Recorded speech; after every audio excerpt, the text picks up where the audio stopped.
प्रतिदिन हम भारत की महान हस्तियों का परिचय आपको देते हैं।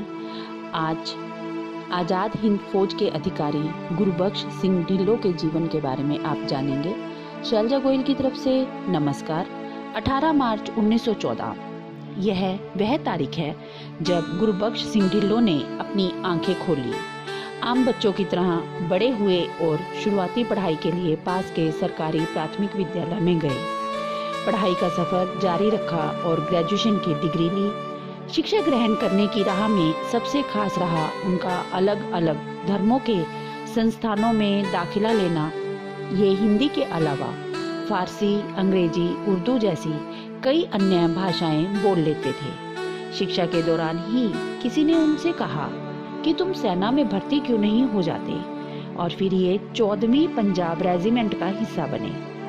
1936 के आसपास भारतीय सेना से बुलावा आया। ट्रेनिंग पूरी करने के बाद 14वीं पंजाब रेजिमेंट की प्रथम बटालियन का हिस्सा बनाए गए। अपनी कार्यशैली से इन्होंने अपने सीनियर्स को प्रभावित किया और ये द्वितीय विश्व युद्ध का हिस्सा बने। इस जंग में उन्होंने विरोधियों को मुंह तोड़ जवाब दिया।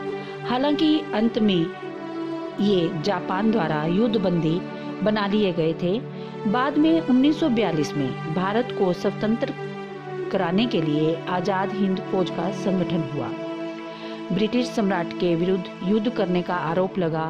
अंग्रेज सरकार ने मुकदमा चलाया, साथ ही दोषी ठहराते हुए कोर्ट मार्शल के बाद सजा भी सुनाई। लाल किला ट्रायल के नाम से ढिल्लों पर चलाया गया यह मुकदमा भारत की आज़ादी की राह आसान करने में मील का पत्थर बना।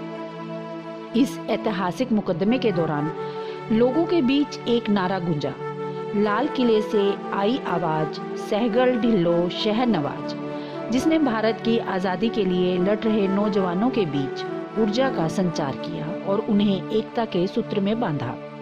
लोगों ने ढिल्लों की सजा के विरोध में जगह जगह गिरफ्तारी दी और अंग्रेजों की नाक में दम कर दिया। कुल मिलाकर यह मुकदमा हर मोर्चे पर हिंदुस्तानी एकता को मजबूत करने वाला साबित हुआ। अब तक अंग्रेज समझ चुके थे कि अगर इनको सजा सुनाई गई तो भारतीय फौज में बगावत हो जाएगी। यही कारण रहा कि उन्हें सहगल, ढिल्लों और शहनवाज समेत आज़ाद हिंद फौज के सैकड़ों सैनिकों को न सिर्फ रिहा करना पड़ा बल्कि उनके मुकदमे भी खत्म करने पड़े। इन्हें 1998 में भारत सरकार द्वारा पद्म भूषण से सम्मानित किया गया। आज़ादी के सालों बाद तक ढिल्लों जीवित रहे।